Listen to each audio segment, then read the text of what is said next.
مرګونه صرف زموږ په زمانه کې دي شوي د صحابو په دور کې بېشماره صحابو چې سرونه به ولګېدل په تورو په همغه ساعت باندې شهیدان شوي وفات شوي او د هغې بچیانو وسم لرو په هغې پسې وروسته قرباني نه ده کړې. موږ به هغه څه وایو چې کوم کې خیر د انسان پکې خیر وي.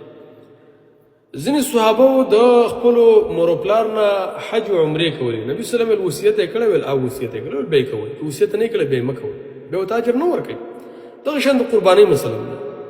که اوس یو سړی دی هغه وایي چې زما پلار وفات شوی نو کوم عمل وکړم چې الله ورته اجر ورکړي، کوم عمل زه وکړم؟